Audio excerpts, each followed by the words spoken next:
लोकप्रिय अभिनेता चलचित्र प्रयोजक और संगठक केदारनाथ गुरुंकर 38तम पुण्यतिथि रे एक स्मृति श्रद्धांजलि कार्यक्रम बड़दाण्ड स्थित गुरु इस्टेट परिसर में अनुष्ठित हो जाइछि। केदार गुरु कला संगम पक्षर आयोजित यह कार्यक्रम में वरिष्ठ सेवायत जम्बेश्वर पूजा पंडा अध्यक्षता करथिले। साहित्यिक श्यामप्रकाश सेनापति दिवंगत श्री गुरुंकर संक्षिप्त जीवनी पाठ सहित कार्यक्रम संचालन करथिले। एथिरे वरिष्ठ सेवायत रविनारायण गुरु, वरिष्ठ दैतापति रामचंद्र दास महापात्र, संगीत नाटक एकाडेमी सदस्य बद्री मिश्र, प्रतिहारी निजोग संपादक केदारनाथ खुंटिया, पूर्वतन श्रीमंदिर परिचालना कमिटी सदस्य माधव महापात्र, संगठक चक्रधर महापात्र, सेवायत उदयशंकर प्रतिहारी, रविशंकर प्रतिहारी, उमाशंकर प्रतिहारी, कृष्णचंद्र पंडा, विश्वजित मुना मिश्र, सोमनाथ गुरु, सत्यनारायण गुरु, संतोष कुमार पंडा, अमरनाथ गुरु, प्रेमनाथ गुरु और प्रभात महांती प्रमुख जोगदे स्मृतिचारण करथिले। कंठशिल्पी कार्तिक कुमार साहू पारंपरिक भक्ति संगीत परिवेषण करथिले।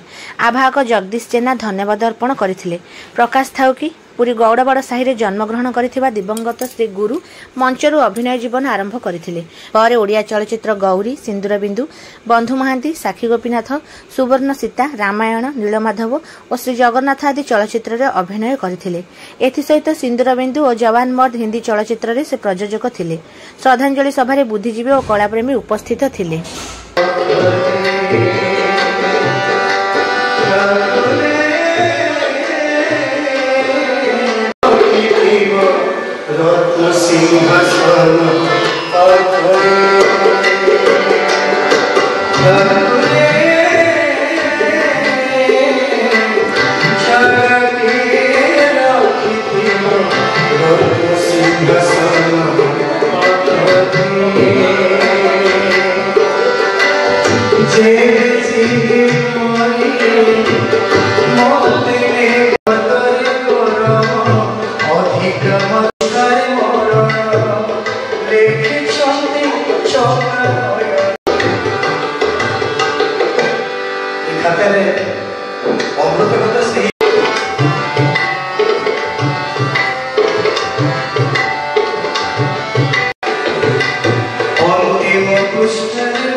सब समय उत्साहित करुला से समाज में आजीवन समर्पित से दिवंगत केदारनाथ गुरु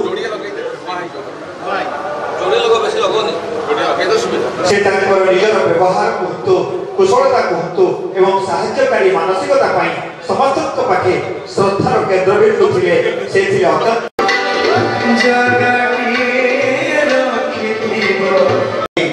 संपादक डिस्ट्रिक्ट एथलेटिक एसोसिएशन सम्माननीय रविशंकर प्रतिहारी महोदय, वरिष्ठ सेवायत